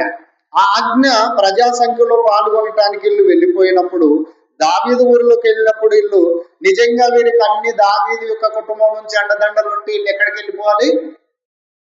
దావీదు ఊరు అన్నాడు కదా, దావీదు గోత్రమే కదా వీళ్ళది, దావీదు వంశీకులే కదా వీళ్ళు. మళ్ళీ వీళ్ళు ఎక్కడికి వెళ్ళిపోవాలి? బంధువుల ఇంటిని ఆశ్రయించాలి. కానీ ఎందుకో ప్రియులరా, వీళ్ళు తున్నీకరింపబడిన కుటుంబంగా మనకు కనిపిస్తుంది. తున్నీకరింపబడిన కుటుంబంగా అంటే రాజవంశీకులకు కూడా ఓర్చుకోలేని స్థితిలో నిరుపేద కుటుంబంగా మనం అనుకోవాలి. ఎలా అనుకోవాలని తెలుసా? అక్కడ ఆల్రెడీ మళ్ళీ గలిలయలోని నజరేతు నుండి యూదయలోని బెత్లెహేము అనబడిన దావీదు ఊరికి వెళ్ళెను. వారక్కడ ఉన్నప్పుడు ఆమె ప్రసవ దినములు నిండెన గనక తన తొలిచూరు కుమారుని కని పొత్తి గుడ్డలతో చుట్టి సత్రములో వారికి స్థలము లేనందున ఆయనను పశువుల తొట్టిలో పరుండబెట్టెను. అంటే ఇక్కడ ఆయనను ఎక్కడ కనింది? ఇంతకీ ఏమన్నా ఐడెంట్ చేస్తావా? ఎక్కడ కనింది? తన తొలుచుడు, 7వ వచనం, తన తొలుచులు కుమారుని కని పొత్తి గుడ్డలతో చుట్టి సత్రములో స్థలము లేనందున. ఇంతకు యేసుప్రభుని ఎక్కడ కనింది? కన్యక గర్భవతిగా ఉన్న కన్యక అయినటువంటి మరియమ్మ గారు గర్భవతి అయిన తర్వాత మన వాళ్ళు ఇప్పుడు క్రిస్మస్ వచ్చే లోపల ఎక్కడ పెడతారు? యేసుప్రభుని ఎక్కడ పుట్టాడని పాటలు కట్టారు. పశుల పాకలో పుట్టాడు ఆయన, పశుల పాకలో పుట్టాడని పాటలు కట్టారు. అంతే కదమ్మా? ఎక్కడ పుట్టాడు? పశుల పాకలో పుట్టారని మనకు పాటలు కట్టారు. పశుల పాకలో పుట్టినట్టుగా బైబిల్లో ఉందా? ఇక్కడ చూడండి, ఎక్కడైనా ఏడవచనాన్ని మనం ఆలోచించి చూడండి. ఇక్కడ తన తొలుచూలు కుమారుని కానీ పొత్తిగుడ్డలతో చుట్టి సత్రములో వారికి స్థలము లేదు. అంటే సత్రాలలోకి వెళ్ళిపోయింది. ఒక మాటలో చెప్పాలంటే సత్రములోకి వెళ్ళిపోయారు వీళ్ళు. యేసేపు మరియమ్మను ప్రజా సంఖ్యకు మరి నజరేతుకు వచ్చినప్పుడు, బెత్లెహేముకు వచ్చినప్పుడు బెత్లెహేముకు వచ్చినప్పుడు వీళ్ళు ఎక్కడికి వెళ్ళారు? ఊరు చివరన సత్రాలు అనేటువంటి ఉండేది పాతకాలంలో. ఊరు చివరన సత్రాలు అనేటువంటి ఉండేటివి. ఈ సత్రములోకి వెళ్ళేవారు పరదేశులుగా ఎవరైనా వేరే ప్రాంతానికి మరి ప్రయాణించే వాళ్ళు రాత్రి పొద్దుగుంకినప్పుడు ఆ యొక్క సత్రాల్లో తలదాచుకొని ఆ సత్రములో ఉండి మళ్ళీ వేకువజామున లేచి వారి యొక్క గమ్యస్థానాలకు వెళ్ళేవారు. ఇలా వెళ్ళేటటువంటి ఒకనాడు రాజుల కాలంలో సత్రాలు అనేవి ప్రతి ఊరికి కూడా 1 నుంచి 2 సత్రాలు నిర్మించే రాజ్య పరిపాలనలో మనకు కనిపిస్తాయి ఇవి కూడా. కనుక ఇలాంటి సత్రములో వీళ్ళకి వెళ్ళిపోయారంటే దావీదు వారి కుటుంబం నుంచి వీళ్ళు మరి ఏమైనా యాక్సెప్ట్ లో ఉన్నారా లేదా అంటే యాక్సెప్ట్ లేరు. ఎన్నిక లేని కుటుంబం అది అనమాట. 14వ తరం మనకి మత్తయి సువార్తలో కనిపిస్తుంది అన్నమాట. కనుక ఇన్ని తరాలు వచ్చిన తర్వాత ఇంకా వీళ్ళే కనిపిస్తారు చెప్పు. వాళ్ళ భార్యల పిల్లలే లక్షల మంది అయింటారు. కనుక ప్రియులారా, ఇక్కడ యేసు ప్రభుల వారిని ఎక్కడ కనిందంటే సత్రములో, మరి మధ్యలో త్రోవలో కనిందో లేకపోతే సత్రములో స్థలము లేదు అంటే పెట్టడానికి అక్కడ ప్రజలు రద్దీగా ఉన్నారు, ప్రజా సంఖ్యకు వచ్చారు బెత్లెహేమునకు. అక్కడ మళ్ళీ సత్రములో స్థలము లేనందున ఆయన తీసుకెళ్లి ఎక్కడ పెట్టారన్నట? పశువుల తొట్టిలో పరుండబెట్టెను. ఇక్కడ పశువుల తొట్టిలో పరుండబెట్టారు. అంటే పశువుల తొట్టిలో పరుండబెట్టిన తర్వాత ఆయన అక్కడ పుట్టలేదు, ఆయనను అక్కడ జన్మించలేదు. ఎప్పుడైతే ఆయనను జన్మించిన తర్వాత పశువుల తొట్టిలో పరుండబెట్టింది అంటే పశువుల తొట్టిలో పరుండబెట్టిన తర్వాత ఈయన ఇప్పుడు ఏం చేయాలి? దేవుని యొక్క రాజ్యభారమును మోయాలి. సాధ్యమేనా?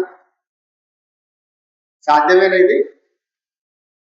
మనం కూడా అనుకుంటాం పిల్లరా, మనం ఏం చేయలేవు, మనకు డబ్బులు లేవు, మనము అంత బలవంతులంగాము, అంత శక్తివంతులంగాము అనుకుంటారేమో. కానీ ప్రియులరా, దేవుడు అనుకుంటే స్వసాధ్యాన్ని కూడా అసాధ్యంగా చేయటానికి గొప్ప వాడు దేవుడు. కనుక ఈయనను దేవుడు రాజుగా పుట్టిస్తే ఈ రాజు ఏం చేశాడో తెలుసా? మత్తయి సువార్త ముగిద్దాం, 2 వచనాలు చదువుకొని. మత్తయి సువార్త, మత్తయి గారు రాసినటువంటి సువార్త 20వ అధ్యాయము 26వ వచనం నుండి కొన్ని వచనాలను చదువుకుందాం. బైబిల్ తీయాలమ్మా, మీరు కూడా తీయాలి. మత్తయి సువార్త 20వ అధ్యాయము 26వ వచనాన్ని కూడా చదువుకుందాం. మీలో అలాగుండకూడదు, మీలో ఎవడు గొప్పవాడు ఉండగొరినవాడు మీ పరిచారకుడై ఉండవలెను. అసలు యేసు ప్రభుని ఈ దీన స్థితిలో పేద కుటుంబంలో దేవుడు పుట్టించడానికి గల కారణం ఏంటో తెలుసా? రాజు పిల్లలు వింటారా దేవుని మాట? గొప్పవారైనటువంటి వారి పిల్లలు వింటారా? వినరు.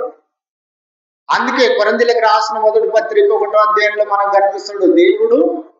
అక్కడ చూడండి ఒక మాట, అక్కడ కూడా చూద్దాం. కొరింథీయులకు రాసినటువంటి మొదటి పత్రిక, 1వ అధ్యాయములో మనకు కొన్ని విషయాలను చెప్తాడు. కొన్ని విషయాలను పౌలు గారు చెప్తారు.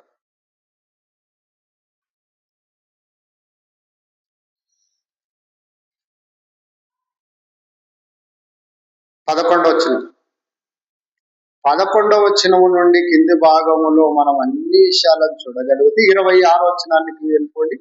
26వ వచనానికి, మొదటి అధ్యాయం కొరింథీయులకు రాసిన పత్రిక 25 దేవుని వెర్రితనము మనుషుల జ్ఞానము కంటే జ్ఞానం కలదు. ఇప్పుడు దేవుణ్ణి ఏమంటారు తెలిసి, అసలు దావీదు పిల్లలు ఉండగా, దావీదు కుటుంబం ఉండగా, దావీదు వంశములోనే మరొక వ్యక్తిని పేద కుటుంబంలో ఎందుకు దేవుడు యేసుప్రభుల వారిని పుట్టింపజేయాలి? ఎందుకు ధనవంతుల కుటుంబంలో యేసుప్రభుని పుట్టిస్తే సరిపోదా అని దేవునికి ఏమైనా వెర్రి ఉందా, లేకపోతే వెర్రితనం ఉందా అని లెక్కేయచ్చేమో. కానీ అక్కడ పౌలు అంటున్నాడు, దేవుని వెర్రితనము మనిషి జ్ఞానము కంటే జ్ఞానము గలది, దేవుని బలహీనత మనుషుల బలము కంటే బలమైనది.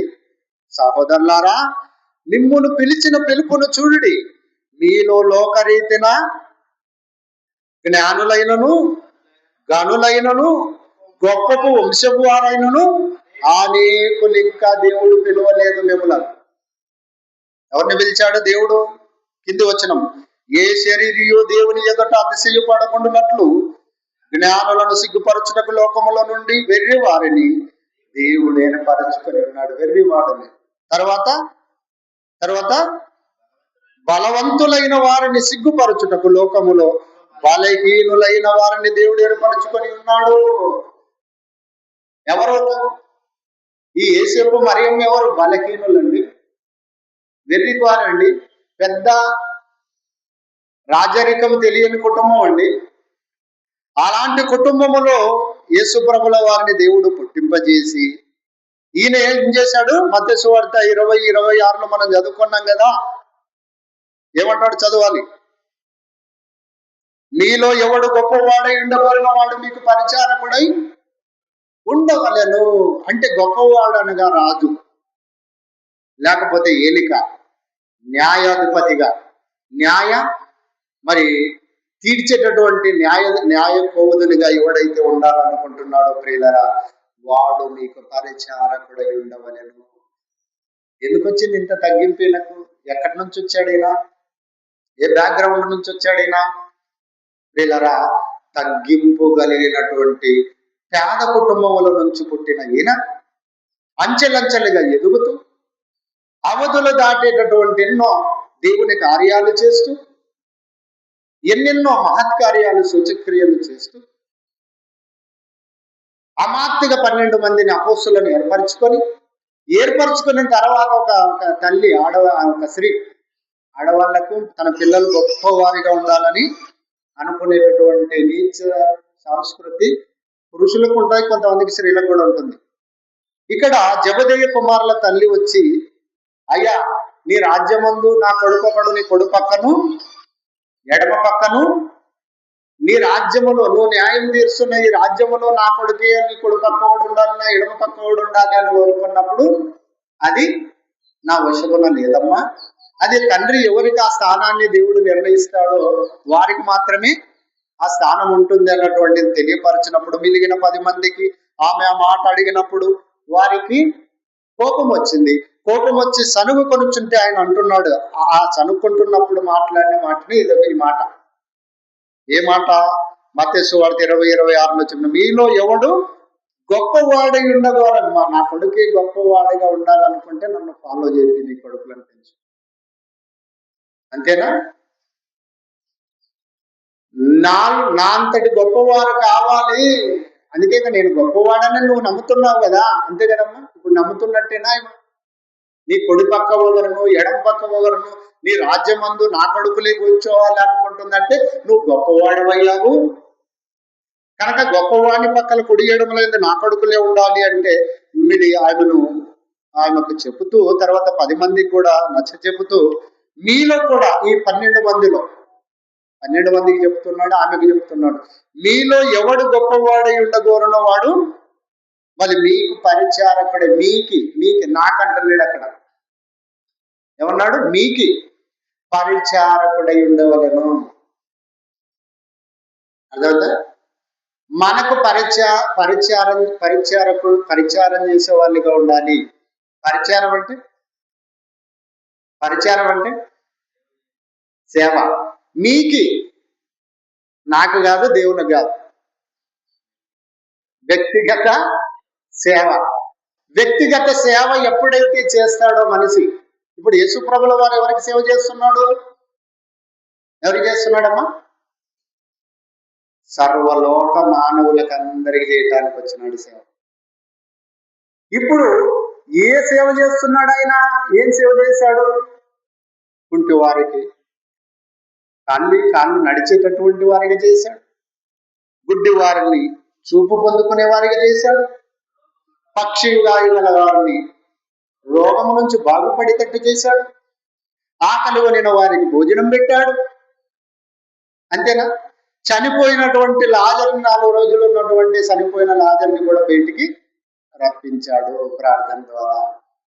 మహత్కార్యాలు, సూచక్రియలు చేశాడు. ఒకనాడు సముద్రం దగ్గర గాలి తుఫాను చేత ఆయన మరి ఏమంటారు దాన్ని, ఓడలో మరి పండుకుంటూ ఓడ చివరి కొయ్యను ఆయన నిద్రపోతూ ఉంటే తుఫాను గాలి చేత సముద్రము అలజడి చేస్తూ ఉంటే ఆ తిరిగి పడేటటువంటి పరిస్థితుల్లో నీకు నిద్రపోతున్నావు, నీకు చింత లేదా అని అపోస్తులు అన్నప్పుడు ఆయన ఏమన్నాడు?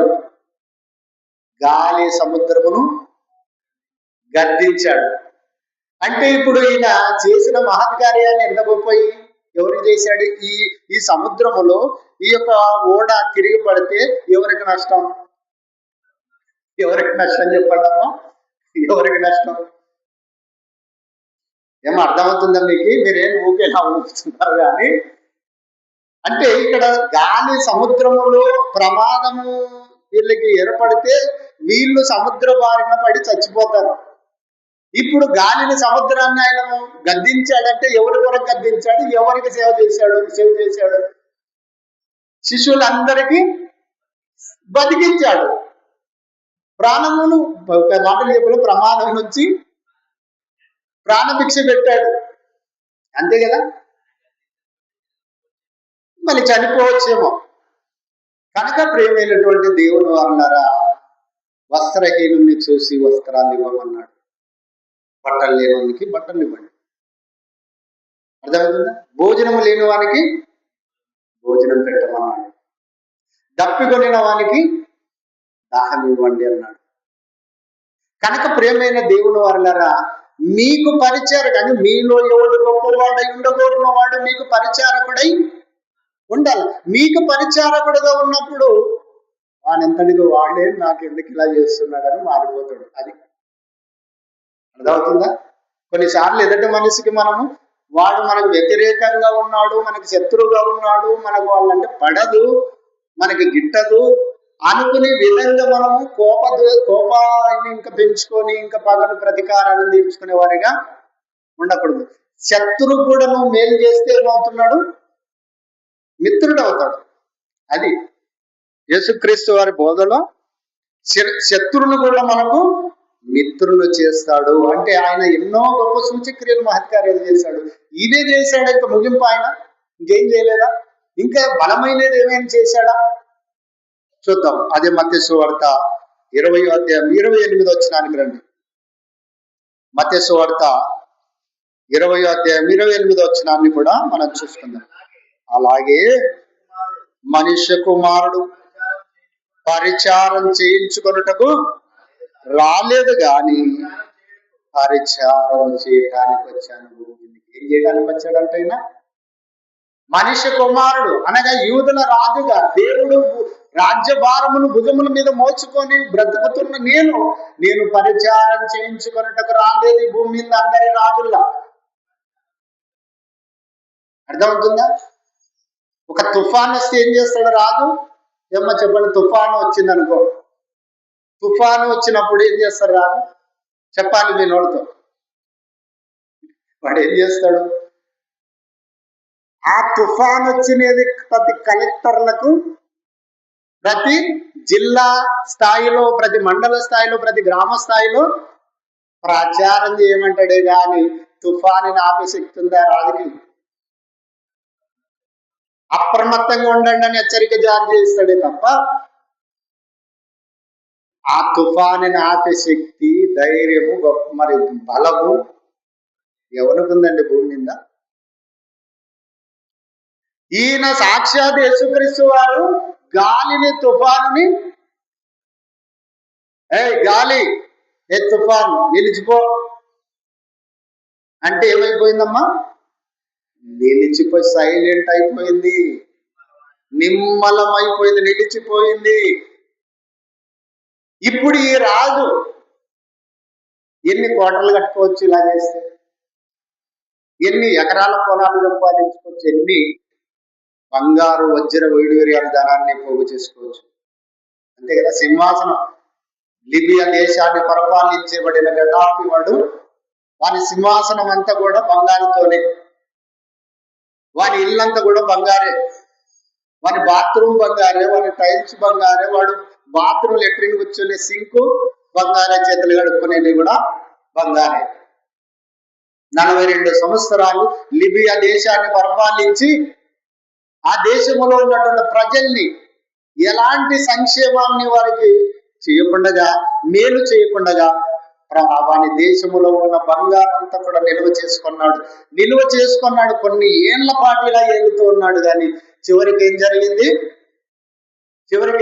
వాని జీవితంలో మనం గూగుల్ కొట్టి చూడండి, మీరు యూట్యూబ్ లో, ఫేస్బుక్ లో వారి యొక్క జీవిత చరిత్రలను కొడితే మొత్తం మీకు టెక్నాలజీ రోజుల్లో మనకు చాలా దగ్గరలో ప్రతి విషయాన్ని తెలుసుకోవటానికి మనకు అందుబాటులో ఉంది టెక్నాలజీ. కనుక వాడు ఏం చేశాడు?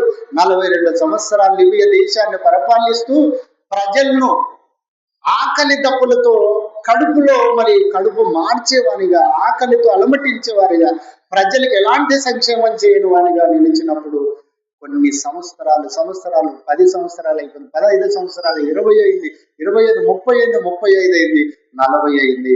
చివరికి 41 సంవత్సరములో ఎదురు తిరిగారు ప్రజలు. 1 సంవత్సర కాలం వానికి ఎదురు తిరిగిన వారిని అందరినీ కూడా వారి సైన్యంతో మట్టు పెడుతూ మరి నాకే ఎదురు చెప్పేవారిగా ఈ దేశంలో ఎవడు ఉండకూడదు అన్నటువంటి విధంగా నిలిచినప్పుడు ఈ విషయం ఎక్కడికి వెళ్ళిపోయింది? అమెరికాకి వెళ్ళిపోయింది, ఐక్యరాజ్య సమితిలో. సుమారుగా కొన్ని సంవత్సరాల కిందకి వెళ్ళిపోయింది. కానీ చివరికి వాళ్ళు చెప్పినా కూడా వినని వారిగా మారిపోయాడు. ఎప్పుడైతే అలా మారాడో ప్రియమైన దేవుని వారలారా, లిబియా దేశాన్ని పరిపాలిస్తున్న గడాఫీని అమెరికా సైన్యం ఎంటర్ అయిపోయింది వాళ్ళ దేశంలో. అర్థమవుతుందా?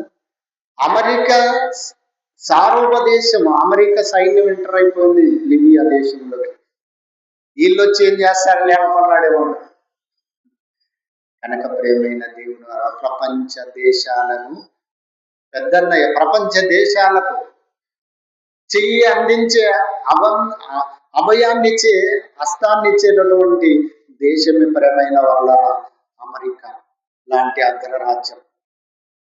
అమెరికా ప్రెసిడెంట్ ఏమన్నాడు తెలుసా? డొనాల్డ్ ట్రంప్ అన్న, నీవు ఈ దేశానికే గొప్పవాడు అన్నప్పుడు ఆయన అన్నాడు, మీకు ఇప్పటికీ చాలా కొన్ని యూట్యూబ్ లో, ఫేస్బుక్ లో ఉంటాయి, నేను కాదు గొప్పవాడు. ఎవరన్నారు? Donald Trump. నేను కాదు గొప్పవాడు. గెలిచిన తర్వాత అంతర్జాతీయ ఛానళ్ళు వెళ్ళి, నువ్వు ఎంత గొప్పవాడు, రెండోసారి కూడా అధికారాన్ని చేపట్టావు అంటే, నేను కాదు గొప్పవాడు, జీసస్ క్రైస్ట్ గొప్పవాడు అన్నాడు. అంటే అంటారా? నిజంగా ఎంతో మంచి మనసు డొనాల్డ్ ట్రంప్.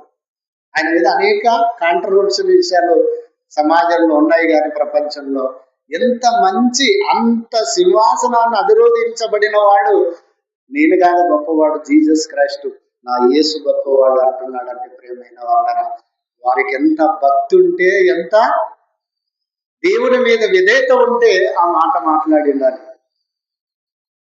కనుక ప్రియమైన దేవుని వాళ్ళరా, ప్రపంచాన్ని పాలిస్తున్నది నేను కాదు, అమెరికాను నేను కాదు, ప్రపంచాన్ని పాలిస్తున్నది యేసుక్రీస్తు. అంతే కదా. నాకంటే గొప్పవాడు జీసస్ క్రైస్ట్ అన్నాడంటే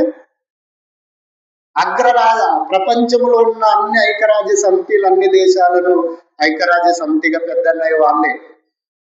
ఇప్పుడు ప్రపంచాన్ని ఏలుతున్నది ఎవరు? ఒక మాటలో చెప్పాలంటే యేసుక్రీస్తు.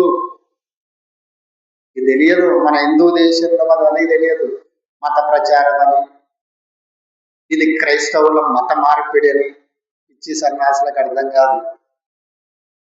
లిబియా దేశాన్ని మట్టు పెట్టి గడ్డాఫీని వాళ్ళు బంకర్లు దాక్కుంటే వాడిని లాగి కాల్చి చంపేసింది అమెరికా సైన్యము ఎంటర్ అయిపోయి ఆ దేశ ప్రజలు మారణాయుధాలు ఇచ్చి. కనుక ప్రేమైనటువంటి దేవుని వాళ్ళారా, గర్వం ఎక్కువైపోతే, గర్వం పెట్టలేకపోతే దేవుని సైన్యము ఎలా దిగుతుందని చెప్పుకుంటున్నాము ప్రియులారా. యేసుక్రీస్తు వారు కూడా ఇంకా చాలా విషయాలు ఉన్నాయి, కానీ యేసుక్రీస్తు వారు ఇలాంటి హింసను కోరుకోలేదు. కానీ ఇంకా ఆయన ఏం చేశాడో మనం ముందున్న కాలంలో ఒక 28వ అధ్యాయంలో మనం చూడగలుగుతాం. నేను మనిషి కుమారుడు పరిచారం చేయించుకున్నట్టుకు రాలేదు, కానీ పరిచారం చేయుటకును అనేకులకు ప్రతిగా తన యొక్క ప్రాణ క్రయధనమును పెట్టడానికి వచ్చాను భూమి మీదకి అన్నాడు. నేను నా ప్రాణమును పెట్టడానికి వచ్చాను. ఇదండి రియల్ రాజుకు ఉండాల్సిన త్యాగము, లక్ష్యం. నేను నా ప్రాణమును ఇవ్వటానికి వచ్చాను, నా ప్రాణమును అర్పించడానికి వచ్చాను, ప్రజలను బాగు చేయటానికి వచ్చాను నేను అనే విధంగా ప్రేమైన దేవుని వాళ్ళారా, యేసుక్రీస్తు వారి జీవితం అంతా కూడా మనకి ఇలానే కనిపిస్తుంది.